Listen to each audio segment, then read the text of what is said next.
The following is a Cartoonerific Studios presentation. Welcome to Cartoon Fun, it's Cartoonerific.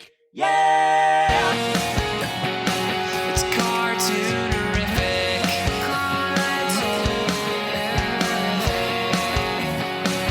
Cartoonerific.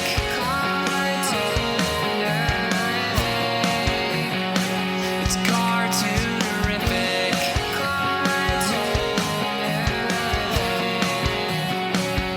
With your host Brian Mitchell. Well, welcome to the Cartoonerific Podcast, Classic Animated Cartoons. I am Brian Mitchell, and I am the host. You know, when I was going to school, I was hell-bent on becoming an animator. And I thought the way it would go was that I would start at a studio as an in-betweener. I'd work my way up, maybe cleaning up, becoming a assistant animator, and then finally landing a job as maybe a junior animator or an animator, and then eventually, hopefully, a directing animator. It didn't quite go that way for me. I was kind of surprised the way it went because I thought I'd land a job at, Disney or Don Bluth Studios, and that's the way it would go. My first job in the industry was in New York, and I was painting cells in Manhattan. And it was a Blackman style project. And so I was, remember applying white paint to a bunch of cells. And I ended up doing that. Then I got some other small job where I was in-betweening for like a week or two on a project, which I don't think went anywhere. But anyway, when I finally landed a job, which was for Ralph Bakshi, it was the Mighty Mouse, The New Adventures. And that was kind of a groundbreaking show. It kind of shook up the industry a bit. But anyway, I was hired by Ralph to come on as a character designer. And so I remember talking to him on a Thursday, telling him, he was telling me, we'd love to have you. And so he asked me when I could be out there. I said Monday. So it was like a Thursday. I believe it was a Thursday. So, between Thursday and Monday, and I think Monday might have been a holiday. But I said I would be there Monday, and I was there. And there were people at the studio on that Monday. From the interim between me being told, yes, we want you, to the time I walked in the doors of the studio, they hired somebody else for my job. And it was for character designer. And, the way these things go is, they figured that they can use you and they kind of have it in their head where they want to put you. But then somewhere along the way, they find somebody else for that particular job. And so they had hired Jeff Pigeon to do character design. And I was like, and in a way I was a little bit relieved, but they said, don't worry. I know we said you're going to do this, but we need you in character layout. And so they put me as a character layout artist, basically posing the characters for the animators overseas, and they needed good drawings to be sent to them. So by the time I sat down at my desk, it ended up not just doing character posing, but I was doing the whole shebang. I was doing the background, I was doing the characters, and I was indicating any camera move as well for the scene. And so that was my baptism by fire. So what I thought was going to be just drawing the characters, I ended up drawing the backgrounds too. And I wasn't a very strong background guy. Focused more on the characters, I took anatomy and life drawing classes and stuff like that. So I ended up doing that. And I ended up doing that on a few different projects, like the Beanie and Cecil revival. And so I did the same thing, character layout, but doing backgrounds as well. And then going over to Tiny Toons doing that. And I did some animation in the middle of that. I did Slimer from the Ghostbusters. Deke was doing these shorts, and they were 6 or 7 minute shorts that were very cartoony of the Slimer characters. So it was like a traditional cartoon, funny cartoon. And so I picked up animation work from Great American Inc., which is defunct now, but they were doing all those Slimer cartoons for Deke. And so I animated anywhere between 50 and 80 feet of animation a week. And 80 feet is very close to a minute of animation. But that's what I was doing somewhere along the way. And then eventually I got hired by Hanna-Barbera on the Jetsons movie. And then I was hired by Don Bluth to work on Rockadoodle. I've done a lot of different things in this medium. And I think every single job that you work on, and I think every, I guess, part of the animation process just strengthens you. And it just seemed like it was pushing me in a direction. I eventually got into doing storyboards. And I started doing that on Tiny Toon Adventures, and then eventually moved on to Animaniacs, and that's what I was doing. So all this stuff was kind of helping me along the way. And I just found it just made me a better artist. I think in today's industry, you have to kind of be a jack of all trades. It's not enough that you want to animate, but you have to understand staging, and you have to understand color, and you have to understand direction, especially, if you're doing storyboards today, because the storyboards are done as animatics, which means that you are basically directing the cartoon from the get-go, because you're storyboarding it and it's all on the computer, and you're doing camera moves to kind of so that people can see how it looks like before it's animated. It's pretty crazy. Anyway, my point is that all this stuff does make you a better artist, and it makes you understand the medium, and that's good. Our guest today, he started off at Don Bluth Studios, and he started off, I believe, as an in-betweener, and he wasn't there too long. He kind of moved into story right away, and he was very, very gifted from the get-go. But he's really done it all. He's put things together, and he's done, he was a directing animator at Disney, extremely talented. And I'm glad that he accepted to do this interview. His name is James Lopez. He's going to be on in just a few moments. Stay tuned. Don't go away. You're listening to the Cartoonerific Podcast, classic animated cartoons with your host animator, Brian Mitchell. And now it's time for our special Cartoonerific guest. This gentleman is very, very talented. We have two interests, and it's actually wrapped up in one interest. It's Disney. I love Disneyland.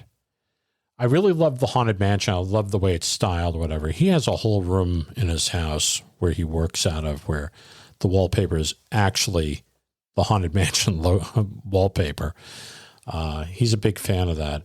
I'm also a fan of an old attraction called America Sings, which was designed by Mark Davis, and probably Bill Justice, who was also an animator, controlled the animatronics for that show. We have a love for it, and he's actually done some animation to it. And it's really funny because I had the idea, too, that, you have the soundtrack to this defunct show. It'd be kind of neat to use the designs of Mark Davis to animate it, because I think it's about 18 to 20 minutes long. I thought about doing it, but he actually did it. And to me, that's amazing, because it takes a lot of effort to do this stuff.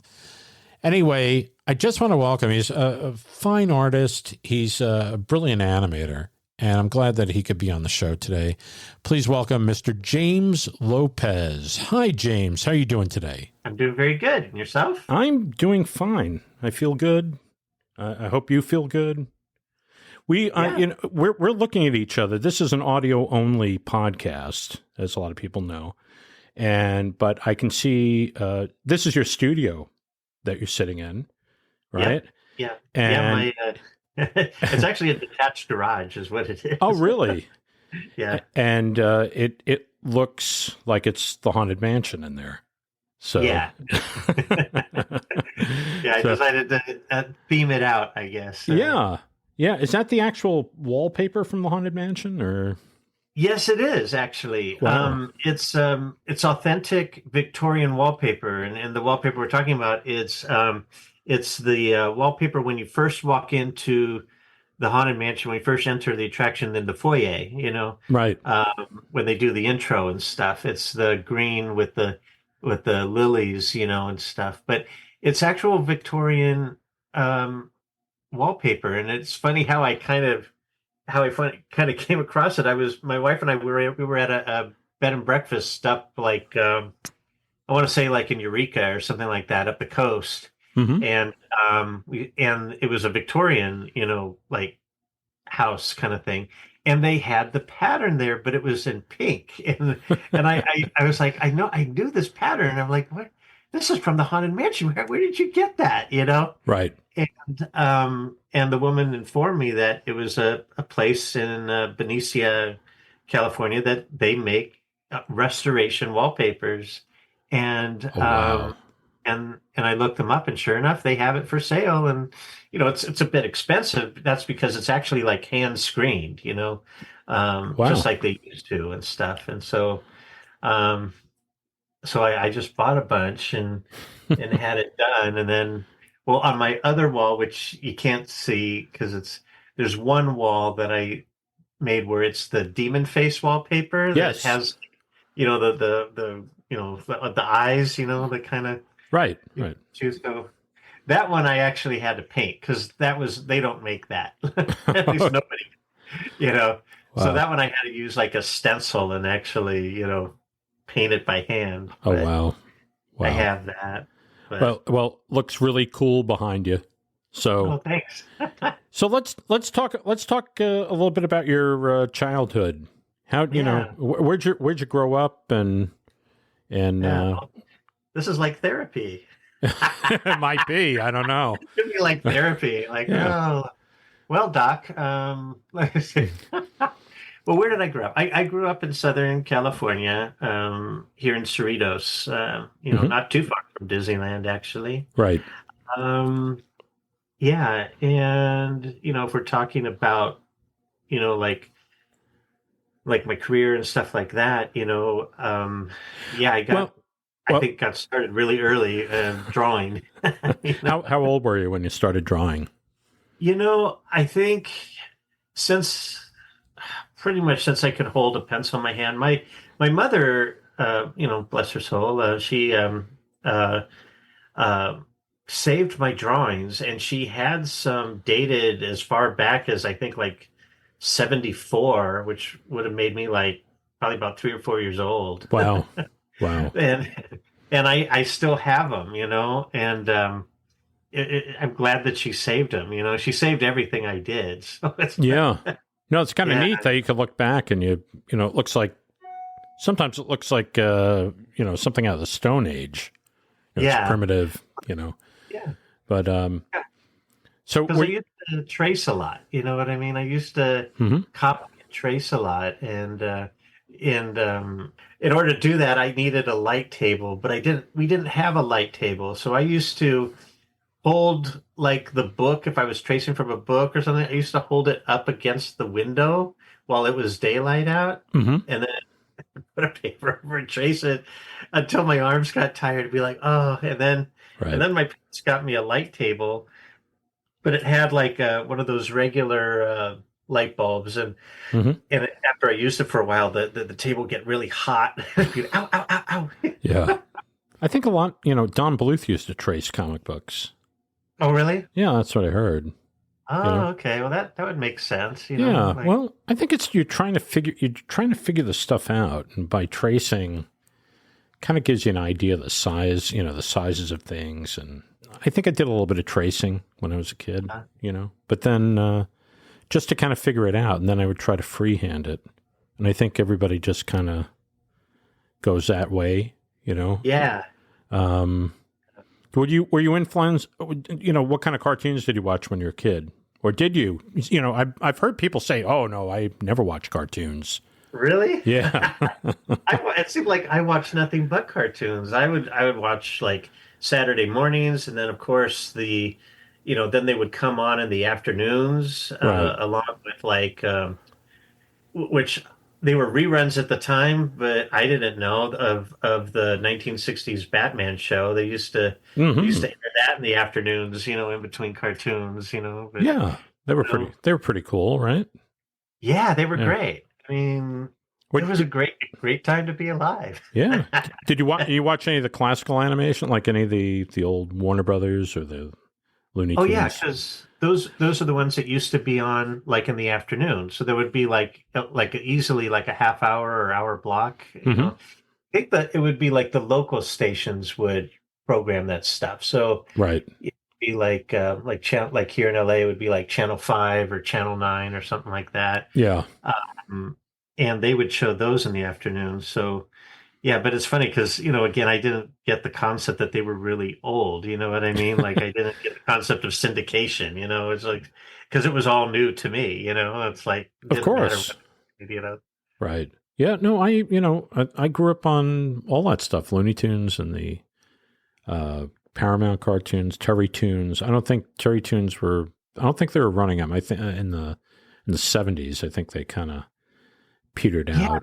Yeah. I remember those. Okay, those they used to run those early Saturday mornings. And when I say early, I think talking like 5, 6 a.m. Right. You remember getting up really early, like early. It's like Saturday morning, Hmm. like at 5 or 6 a.m. And they would air like Speed Racer and Rocky and Bullwinkle Hmm. and even Star Trek the animated series. Wow. That was on back then, and I was really into Star Trek and Star Wars back then, and I'm like, a Star Trek animated thing, like what, Yeah. and Wow. then around like 8 o'clock, then the more newer cartoons would come on, like Right. the Hanna-Barbera ones, and oh yeah, they played cartoons before we went to school. I remember that too. Like Yeah. at 7 in the morning every weekday, they would play. It would be like Jetsons Hmm. or Flintstones, and so I'd watch cartoons before I went to school. Then I'd come home and watch more cartoons. Right. Did you watch the Disney TV show, the Sunday night show? I think it was. Yes, yeah, I used to watch that a lot too. Yeah, Yeah, Yep. a lot of people were influenced by that show, and Yeah. kind of gave us. I don't know, in the 70s. I guess they gave us a behind the scenes peek. They would sometimes show like the making of like. Well, I know in the 80s, like the Fox and the Hound, they did like a show that was The Illusion of Life, Oh, okay. which was basically the release of the Frank Thomas Ollie Johnston book, and they did a whole hour. And what I found was pretty interesting about that show, they had Mark Davis on, and he said the magic or the real talent of Walt was keeping this group together without them killing each other. Yeah, right. That's There's a little insight, and that was the only thing that they kind of let get through, but all that's the funny. yeah. Yeah, it's funny that they did allow that. That's funny. Yeah, I mean, I'm paraphrasing. I'm sure it's not exactly. Yeah, right. But it's pretty much the gist of it. So, Yeah. when did you decide? Were you always creative, just in drawing, or did you have other interests, other creative interests, or? Yeah, I always loved to draw. That's all I would ever do, and I think it would make my friends kind of annoyed because, no, I used to get out and I used to ride my bike, and I was energetic like that. But then there were times when, we'd sit around and be like, "What do you want to do?" And I would always be the one like, "Hey, let's draw." And everybody would be like, I'm like, "Well, you just want to draw, James, because you're good at it." And I'm like, "Okay, well, Yeah. But yeah, no, I always used to draw, and I guess I was really lucky, to have the support actually of like not just my family but my neighbors as well, because my parents, we grew up, it was middle class. I grew up middle class, Mm-hmm. and What'd your father do? He was a communications electrician for the city of Los Angeles. Oh wow. So yeah, he would he'd do all of like he would do like, for example, I remember like if there was an incident, happening around town that involved the police, he would set up their command posts, that kind of stuff. Oh wow. That kind of a thing. And Right. yeah, so he was a hardworking guy, and he worked regular hours, and raised me really well. But the one thing that they couldn't really do was fulfill me with paper, because I would just go through paper like a woodchuck or something, like Sure. and so my next door neighbor, he had an office job working for I want to say Hughes Aircraft or something like that. Mm-hmm. And so he would take his reports home, and I would draw on the back sides of it, Oh. So, so on the back of all my drawings were memos, like company memos, and sometimes even schematics for like, Right. wings or something like that, all this weird Top secret stuff like documents. like top secret documents, and I didn't care. It's like I just knew that there was a blank site, and to me, gold was like a big stack of just plain paper. And Sure. I remember at school, when it would come time to drawing time, school always had the best paper, right? They had the nice bond paper that was clean on both sides. Right. Remember, it would be time for drawing at school, and you would think that I would go to town, but I was the only person in my class not drawing, and they couldn't figure it out. They're like, Jimmy, why aren't you drawing? It's like we thought this would be your thing. Mm-hmm. My thing was that it's like, this is such a nice piece of paper.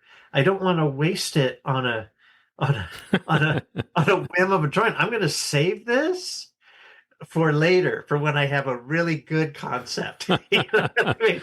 And then I'll pull that. So I had like this small stack of really nice paper, Right, that I would use for like that special drawing. I don't know what it would be. That's fun. Yeah. That's fun. How old were you when that? Oh gosh, I must easily like 5 or 7 or Oh, something wow. like that. Yeah. Wow. Yeah, like grade school. Yeah.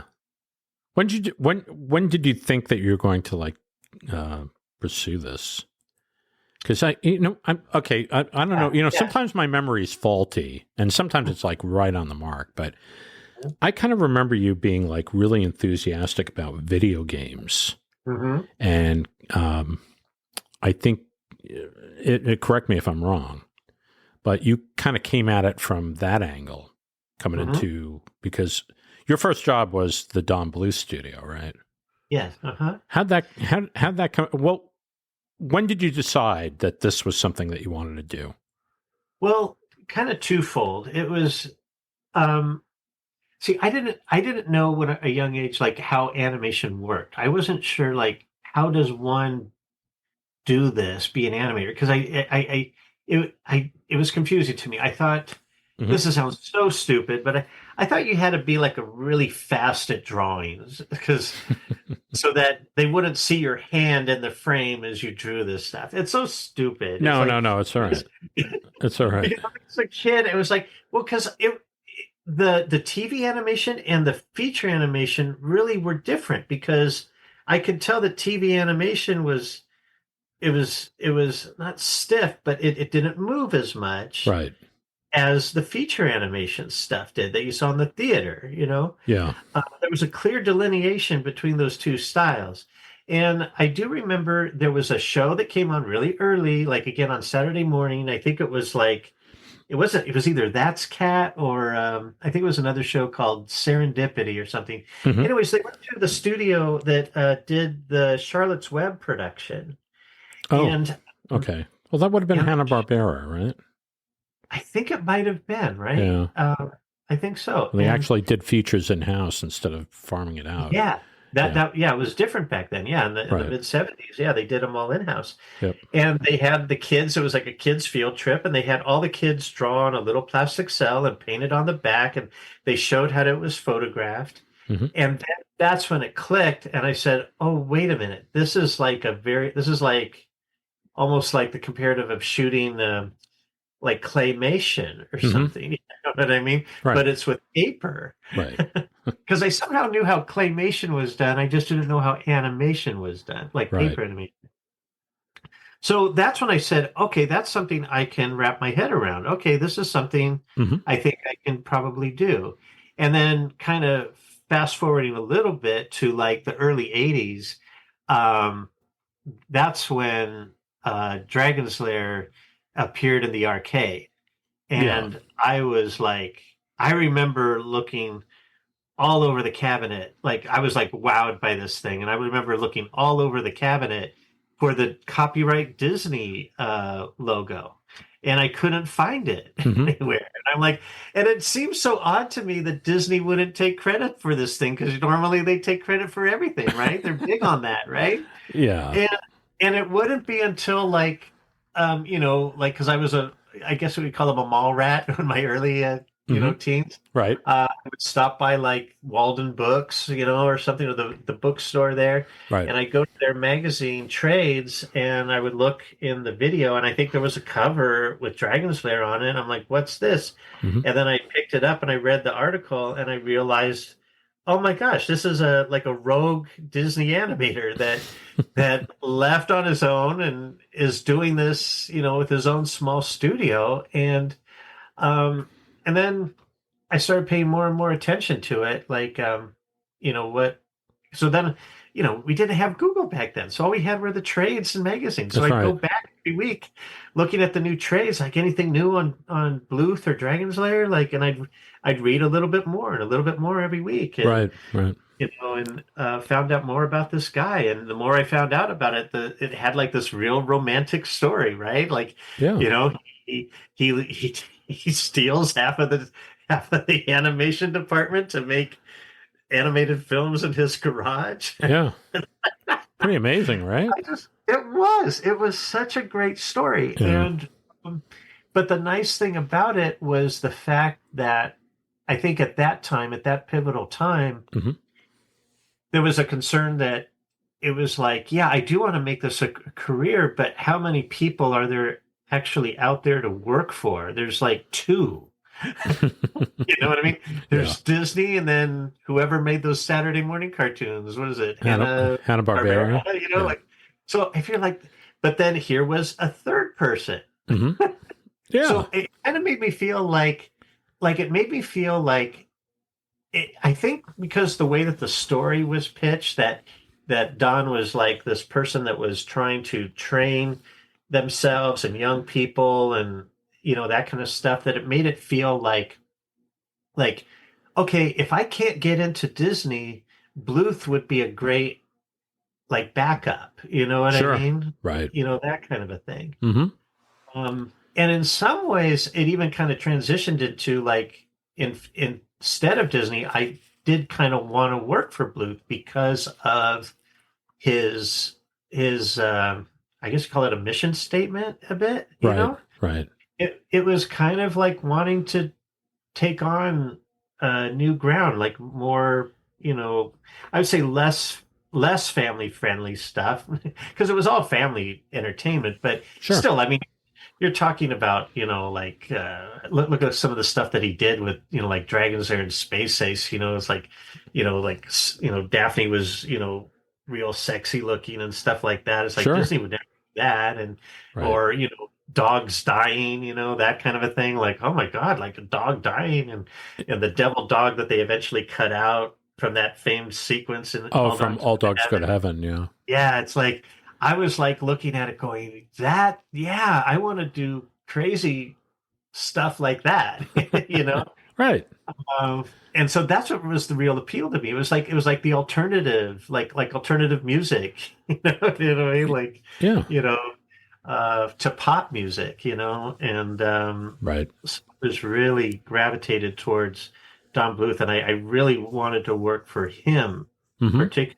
And I remember I wrote him up. I discovered he had a fan club. I'm like, oh, and again, like fan clubs, right? When you actually had to mail, like you mail in a check and to join or whatever, and you actually get, a newsletter in the mail, like, and and I asked him, I said, where, for his guidance, like, where should I go? I want to be an animator. What do I do? And he is the one who recommended, well, actually, I don't know if it was actually it was his assistant, but Hmm. his assistant told me that Don said Mm. to go to CalArts, Right. And so I didn't know anything about CalArts. I looked it up and there it was. And it was the same thing too, where it was like, again, like, all of my peers, in high school were all, they were looking at UCLA and USC and all these popular schools and Right. multiple colleges. It's like, I only had one. There was only one school that back in the late 80s that had any kind of animation instruction, and that was CalArts. I think Long Beach may have had a very, very small program as far as I knew. Right. And then what was there? Like Otis School in New York had an art program. Yeah. I guess animation. Vancouver had something. Oh, right. Yeah, Sheridan College. Yeah, Sheridan. Yeah. I'm thinking, like, that's so far away. And Yeah. I guess it was lucky that CalArts was like literally like a 40-minute drive from my house. Yeah. But yeah, so I only had one school to apply to, and I either got in or I had no idea what I was going to do because, Right. I thought maybe, well, then maybe I'll go into advertising or something. Maybe I'll go to like a regular SC school and take up advertising because that's somewhat creative. Yeah. I guess But I would be a madman or if you, something. if you want to do all-nighters, I've done all-nighters in animation, but advertising is crazy. It's like they give you the assignment. It's like, okay, we need it tomorrow morning. Yeah. That's at 6 o'clock at night. So, Yeah. yeah. So, But thankfully, I applied and I say luckily I got in. I Mhm. mean, I didn't realize like what the economics were either that, that particular year, if I recall correctly, going back, I kind of vaguely remember that the class that was before me, which would have been the class that like the Bancroft brothers were in, and Mhm. a lot of famed animators came out of that. Their class was huge. It Right. was like, I think it was like 60 or something like that students Wow. in that class. And then the year that I went, they decided to scale it down to like 30 max. You know what I mean? Wow. And so I was lucky. So that's why I say it was kind of lucky, because the year that I applied was the year that they reduced enrollment. Mhm. So I was one of the few that got in, because the year after they went back to the large format class again. Right. Right. Yeah, there was like 60 students in there. Who are the instructors when you went? Oh, okay. So I had, let's see, my animation instructor was Chris Buck and Dave Mitchner. Oh, wow. I had two animation instructors. In the daytime, it was Dave Mitchner, and then at nighttime, it was Chris Buck. Wow. And yeah, that was great. That was really, really good. And then I'm sure taking a class with Mishner was a lot of fun. yeah, Yeah. it really was. It really was. He was really, I mean, he was a good guy. He was fair. He, showed us as much as he could, and Mhm. yeah, it was just a really good vibe. Didn't he work with Milt Kahl at one point? I believe he did. Yeah. I thought he was his Yeah. assistant or something like that. Yeah. So that was kind of great, because he was like definitely in touch with that generation. You know what I mean? Yeah. Yeah. Yeah. And then Chris kind of represented the new generation, Right. coming So who influenced you more? between the two teachers. Yeah. I think, well, definitely Chris, Right. because I think Chris spent more time with me, like at my desk. Dave did more, I think, lectures, Mhm. kind of thing.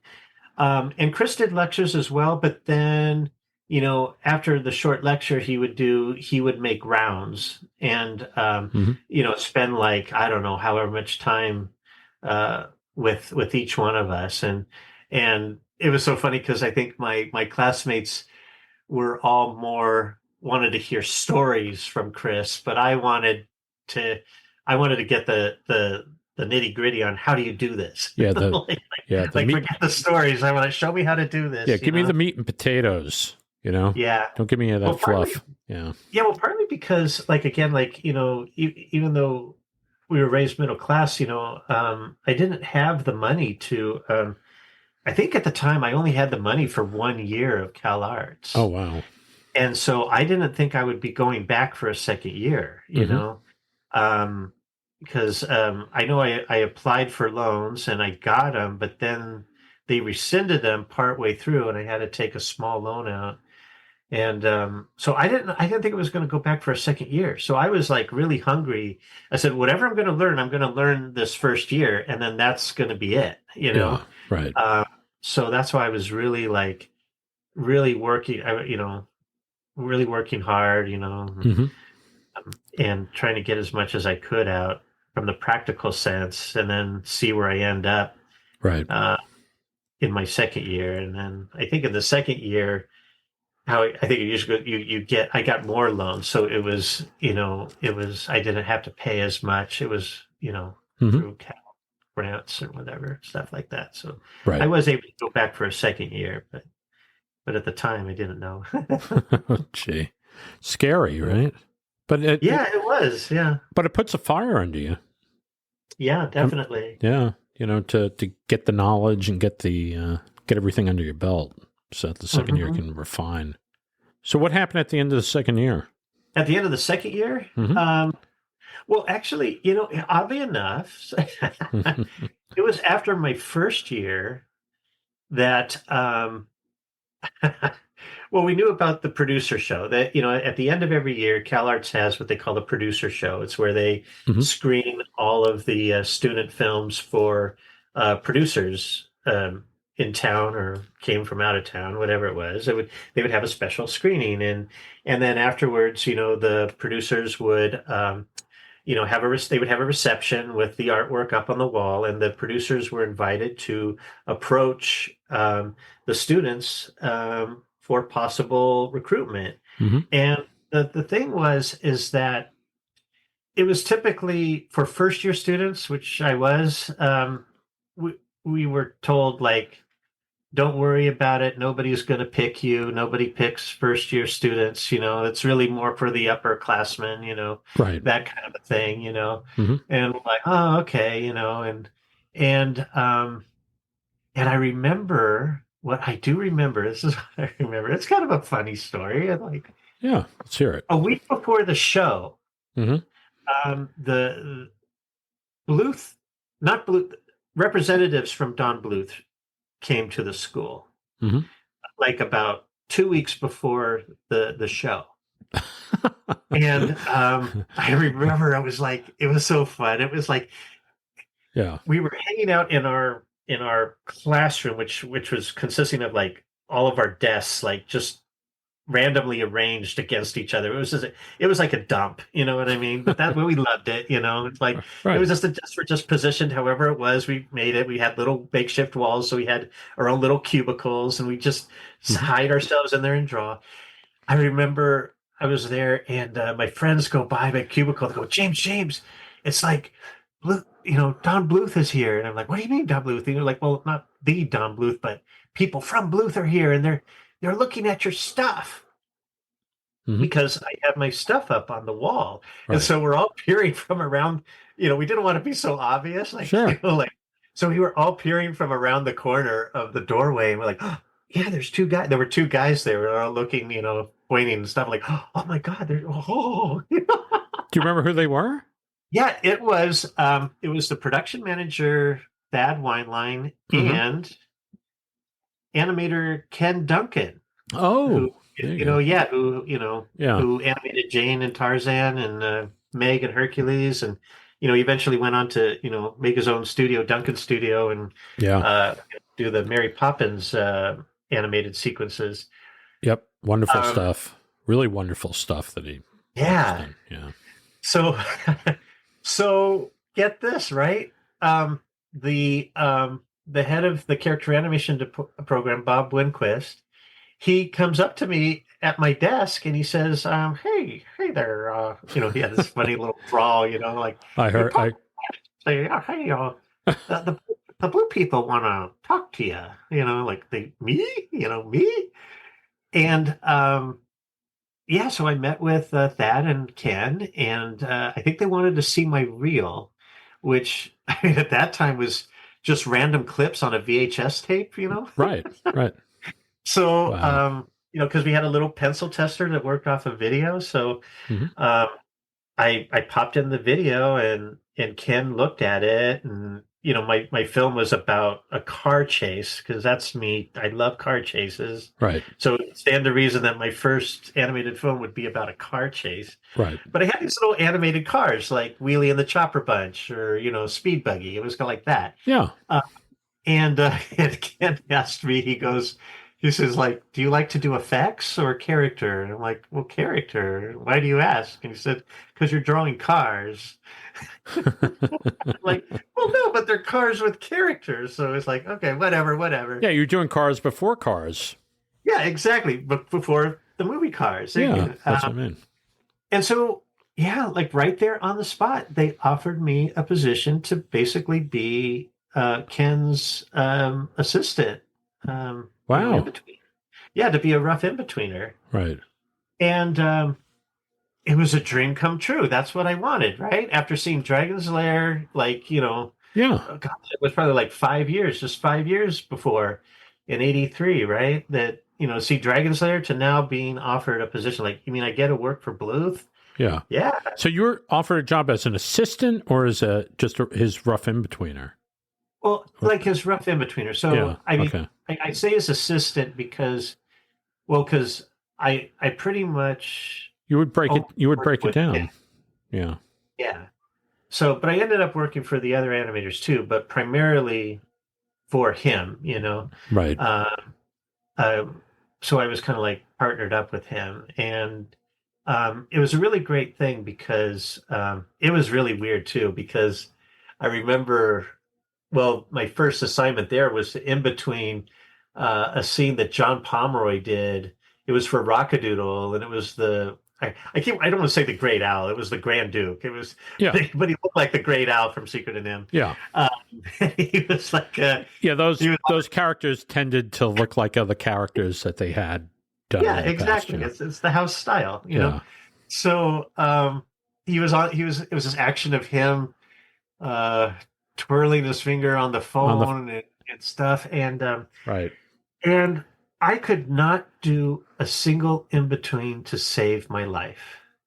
It was embarrassing. It was like, and it was funny. Was it because you were blocked, or did you, or maybe, when I went there, I'd been working in town, and I was doing layouts and I was doing a little bit of animation and stuff. And when I got there, it was, I didn't expect. I figured I would just go in and I'd be all right, but I think I was starstruck. And it's because I was working with all these people that, Ken Duncan and Linda Miller and Lorna Pomeroy, or Lorna Cook, I should say, then John Pomeroy. And all these people were, I considered to be like animation gods.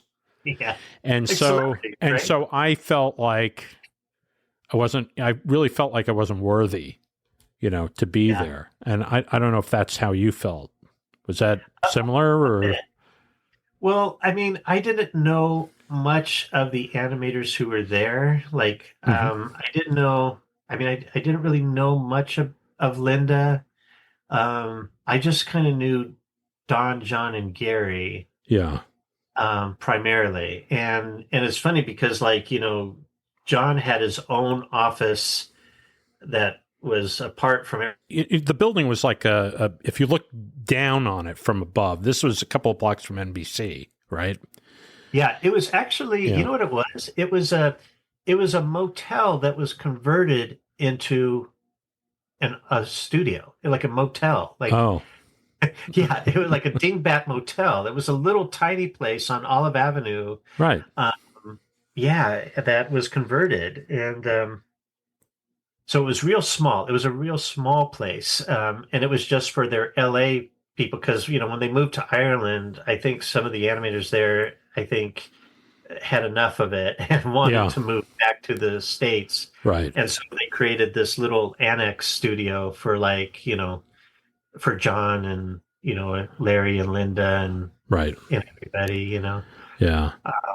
But yeah, I mean, there was definitely a presence there when John would come out of his office to look at shots. It felt very much like Cecil B. DeMille or somebody on the set, quiet on set, everyone, and it's like, oh, you definitely felt the presence there, and Sure. and he was laser focused and very no nonsense, and then as soon as he was done, he would go right back into his office and close the sliding door. Yeah, sliding glass door. Yeah. It's crazy. But, I think if you look down on the studio from above, if you had like a drone up there and you just took a picture from above, it would look like an H. Yeah, because that's how the motels were. You kind of drive under them, right? And then the overhead was viewers' offices, and then the left side would be rooms, the right side would be rooms, and where you'd normally check in, sign in, the ledger, the book or whatever, that's where the main head office, the receptionist was. Right. Wow. I'm trying to think if we even had a screening room in there. Did we have a screening room? I don't think so. We had a conference room. No. I barely even remember a conference room. It was so tight, everybody was small little. I shared a cubicle with somebody, Right. And it was real cozy, I guess. Yeah.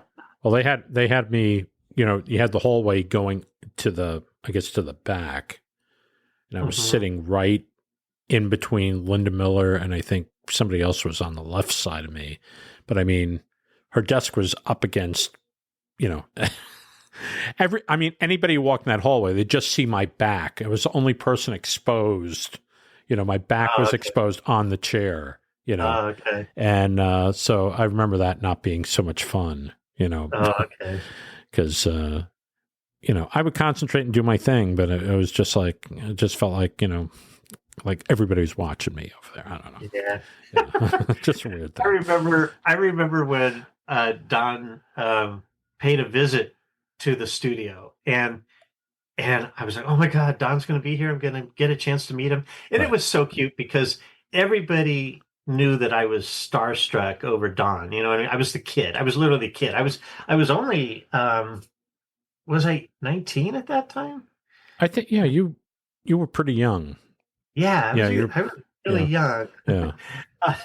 And remember, like, everyone was like, here he comes. And I swear it was like Elvis. You know what I mean? It was like, right. It was like Elvis. He might have been Elvis, like, Yeah. So giddy. It was so funny. Yeah. Like, well, he was, it was his studio. So, Yeah. And well, it was his legacy there, and he would, I was very, I was really impressed by all that he was able to achieve and do, and really created that opportunity. And right, going back, thinking about it, going back, I think it's noteworthy to say, like, being Ken's assistant, I really kind of give him the credit for making animation click to me, because I do remember very vividly, like, it was probably like after hours or something like that, or as I was heading out, I was talking to Ken because he would probably stay late or something, and I straight up asked him or something like that. Like, we were talking about animation, like, how do you do it? Like, how do you do this? You know what I mean? Right. And within like almost like a half hour, just very, very quick, he said like the magic combination of words that just made it click, Yeah. And, it was basically about how, developing a shorthand and then tying down that shorthand. And it's really about using graphic symbolism first before he tried to draw, because I would always try to draw too much too soon, Yeah. and that's when everything clicked. Mm-hmm. And so I did like a real small test of a Bluth character doing a reaction shot Mm-hmm. using Ken's method, if you will. Right. And I got results, immediately. And I was like, okay, I can do this now. Like, it just seemed like overnight. Like, it was weird. It was like I can do this now. I was so excited. And my friends asked me, they said, because then what ended up happening was the second. So that was my job at Bluth was during the summer. Then was coming the second year of school, and I had to decide if I was going to go back or not, Right. And I knew that I wanted to go back because I think here was the thing is that now that I knew that I could do it, Mm-hmm. I was insane about doing it. You know what I mean? Yeah. Yeah. But I had to do this day job of in-betweening all day long, which is really tedious and stuff like that. It's like I just want to just animate. Right. Then I was at that weird place where it was like, wait a minute, this is crazy. It's like I want to go back to school. Like that didn't make sense. Here I am working at the place that I always wanted to, Right. but yet I want to go back to school. Yeah. You know what I mean? I would have to like quit my job. And I remember going to Thad, who was the production manager, Mm-hmm. and telling him, say, hey, listen, I think I may have to quit because I want to go back to school. And he kind of, I don't want to talk badly of people, but I think he kind of was being a little bit manipulative, and taking a little advantage of my naivete. But it's like, Mm-hmm. He made it sound like if I left, I wouldn't be able to come back. You know what I mean? Yeah. Like he kind of floated that idea in my head. It's like, but he was actually kind of right in the way that it was like, well, James, if you leave, I'm going to have to find someone to replace you. And if I do that, I can't guarantee that when you're ready to come back, I'm going to have an opening. Right.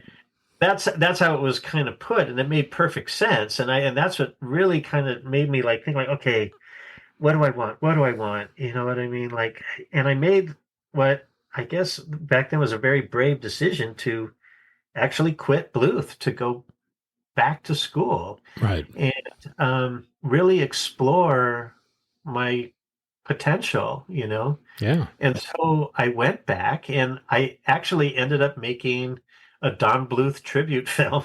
Oh, wow.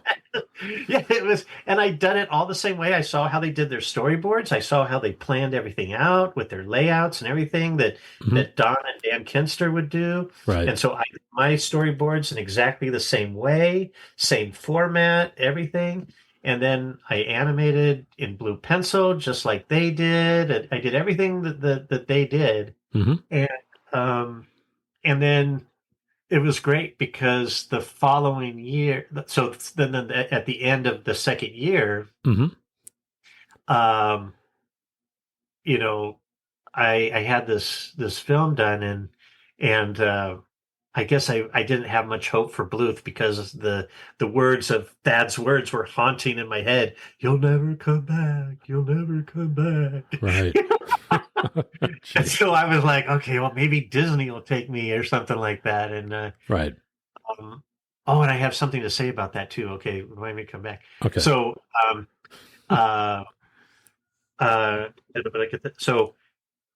so sure enough, Thad comes back and he's like, Jamie, like he acts like we're old friends, like, how you, Jamie? And I'm like, do I know you?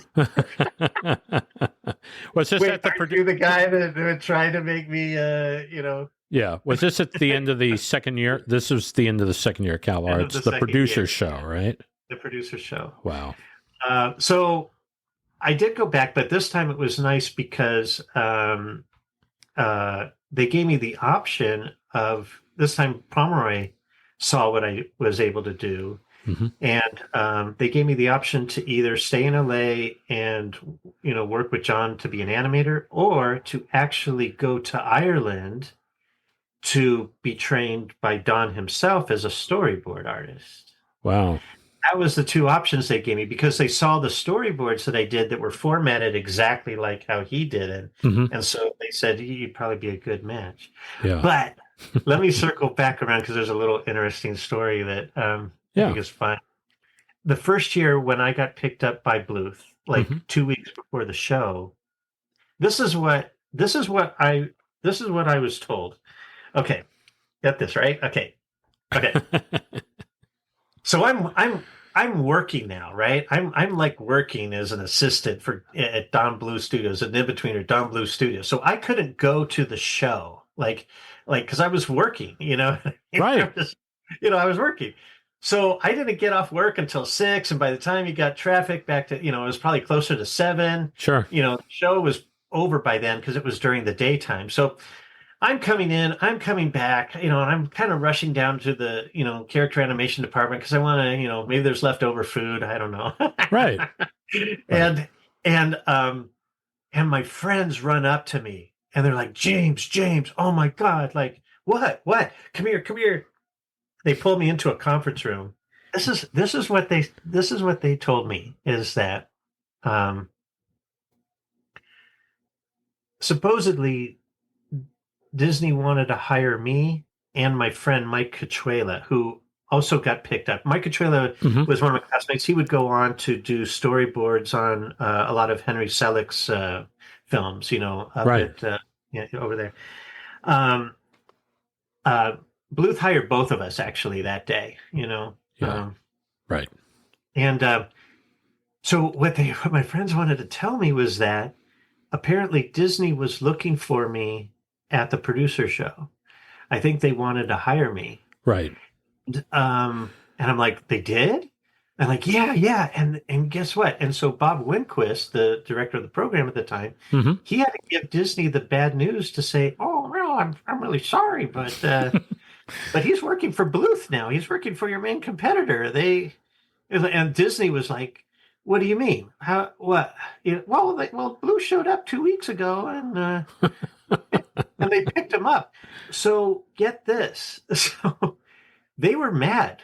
Disney was genuinely mad because their competitor cherry-picked the character animation department before they could. Right. And so what they did was, so at the end of second year, right, Disney had their own show 2 weeks before the regular show. Right. So that Disney could cherry pick people. It was a result of that. That was right. That was it. That's an interesting story. Look, so if people don't know, we're speaking to the audience now because CalArts is basically, it was put together by the Walt Disney. Yeah. And I mean, when Mary Poppins came out, they had a special screening, and I guess they invited people down, and people donated money to CalArts. So now all these studios today, they get the benefits. They reap the benefits. They go there. They can find people with music, can find people, animators, filmmakers, whatever, musicians. And Disney, I believe, still contributes heavily to that school. Yes. So for them to get first dibs, I don't think it's a bad thing. They really should. They really should. Yeah, they really should. Yeah. And I think, I mean, at the time, it was a thing where, it was pretty bad. It was pretty bad that Bluth was able to do that. And I don't know, like, what other ramifications came out from that other than to, give them their own screening, which is fair, Yeah. But you're right, because the CalArts history, I mean, from what I knew, it was almost like a reboot of the Chenard School. So that's right. Disney created the Chenard School to train his animators, and then Chenard eventually would become California Institute of the Arts. Do you have any questions or comments about the podcast? Please email Brian at cartoonerific.com. Your email may be featured in one of our future shows. Well, thank you, James. That was the first part of our two-part interview. And second part will be next week, so please come back for that. Well, I don't know if you know this, but we have a Facebook page, and it is called Cartoonerific Classic Animated Cartoons. And you can go to it. And on that page, we will post when we have a new episode of the show. But we also post other things like animation tests and little goodies like behind the scenes of making of the Popeye cartoons or behind the scenes of Snow White. And we'll pop it on there. So please check that out. If you haven't joined yet, please join on Facebook. But the one thing I'm going to ask of everybody here today is if you get a post about the podcast, please share it to your friends. And I know I'm asking a lot, but it's pretty simple. You just hit the share button and kaboom, and say something nice, hopefully. And then people can listen to it, and this way it helps us grow a little bit. If you haven't already done so, go to your favorite service and hit the subscribe button, so this way you're notified every time a brand new Cartoonerific podcast is uploaded for your listening pleasure. And if you're not sharing on Facebook, please tell your friends about us, because we're looking to grow, and we need to grow. So anyway, we got good stuff coming up in the weeks ahead, so stay tuned for that. And I want you all to have a great day. I want you to have an excellent week. And thank you all again for tuning in to the Cartoonerific podcast. See you next time. This has been a Cartoonerific Studios presentation.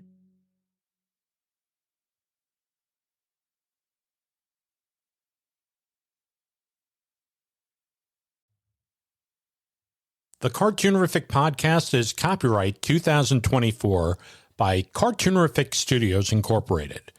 All rights reserved.